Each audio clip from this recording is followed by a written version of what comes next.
This is a short talk which I've entitled Beyond the Classroom, and it argues for a broad vision of the aims of university teaching and for an expansive idea of what a university course should aim to achieve, of who its target audience is, and the ways in which the target audience should engage with the course.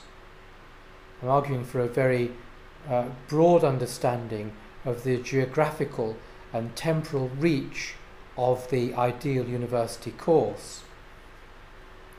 The traditional, rather reductionist understanding of university teaching is that it largely takes place in lecture theatres enclosed by walls, where the only participants are the students who physically turn up and listen to what is said, leading with the only output being the examination. The only test as to how the students have engaged with the course is the examination, and the only thing that the student has to show for participation in the course is the grade that's been achieved as a result of studying it, leading ultimately, it's hoped, the student hopes, to graduation and to a degree, hopefully a good degree, which can then be traded in for a job.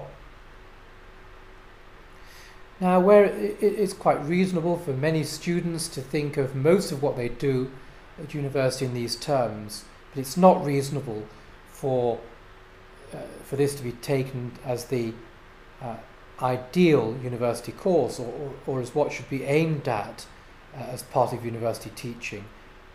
We shouldn't pander to this reductionist view of what a university course is all about. Rather, a university course is all about scholarship. This slide shows a dictionary definition of scholarship. It has two limbs. First of all, kind of a process, so the methods, discipline and attainments of a scholar. So scholarship involves not just knowing things, but knowing how to find out, learning certain methods, achieving a certain discipline that will allow one to find out new things in an effective way, and attainments, actually reaching the goal, learning, understanding in a deeper way, moving from not knowing or not knowing very clearly to a more ordered, firmer grasp of knowledge. And the second limb of this definition of scholarship is the outcome, the knowledge that results from study and research in a particular field. And what I argue is that the whole purpose of any university course is to promote scholarship. Scholarship on the part of teacher, scholarship on the part of the students who sign up for the course, but also to promote scholarship in that subject area more generally. So to reach out beyond the classroom and to reach out beyond the particular group of students who happen to be enrolled on the course at any particular time. This next slide shows the lone scholar sitting on a pile of books, because in my view the starting point is indeed the teacher and the teacher's commitment to scholarship. That's the catalyst upon which everything else really depends.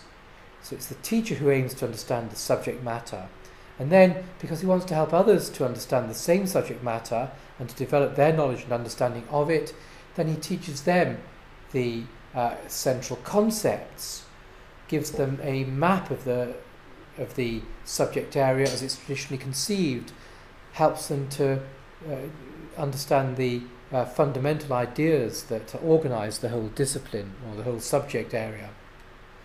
And as a result of that, the relevant skills, attitudes and competencies, both on the part of the teacher and of the student, flourish and develop. That's kind of a byproduct of the pursuit of scholarship.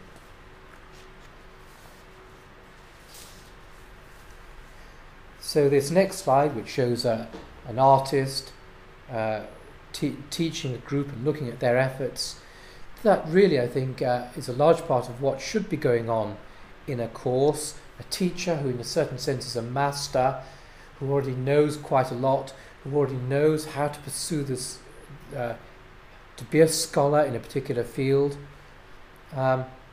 invites others to join in that pursuit of knowledge and oversees their efforts to be scholars in that subject area and helps them to do better.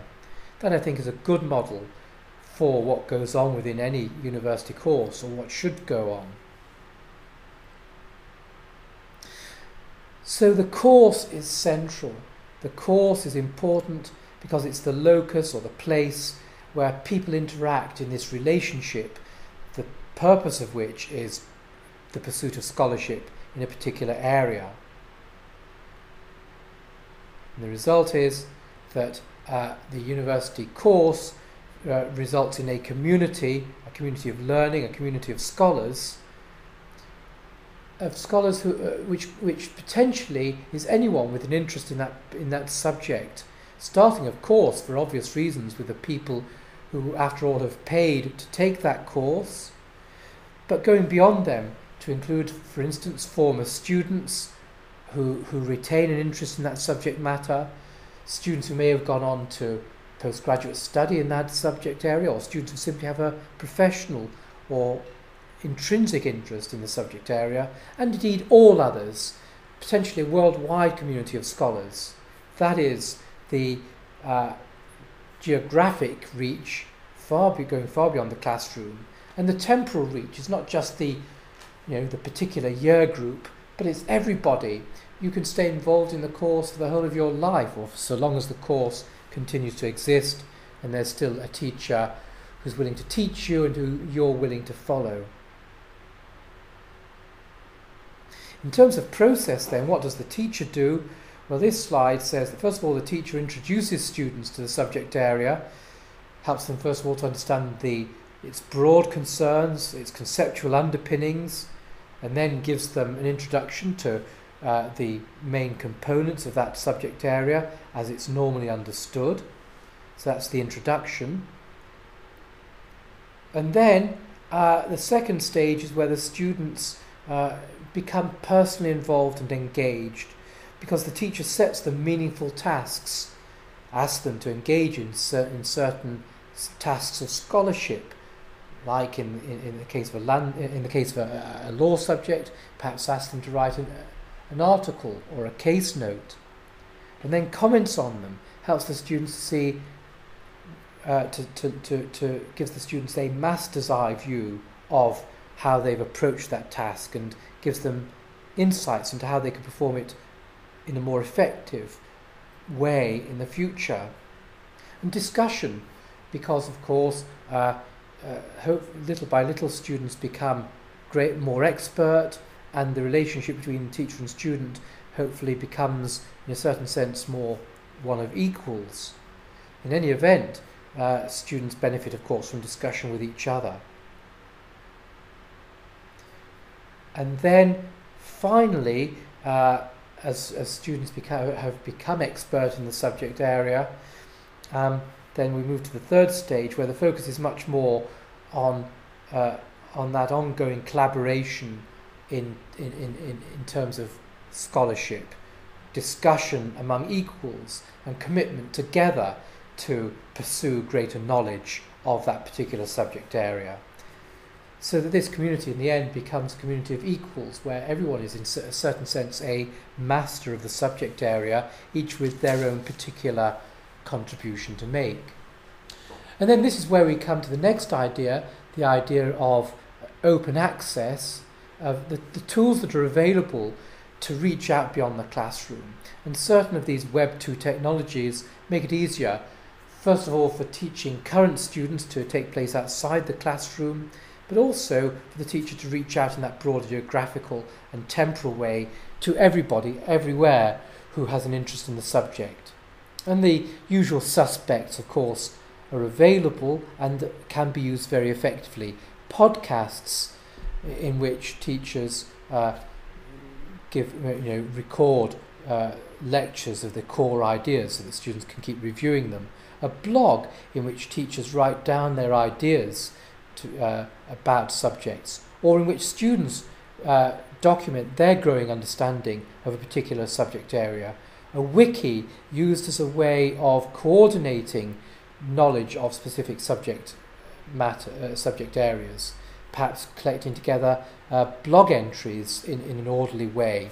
And a wiki, of course, with that possibility of collaborating to produce better accounts of a particular subject that can then be used by this community of scholars as a platform for further developments.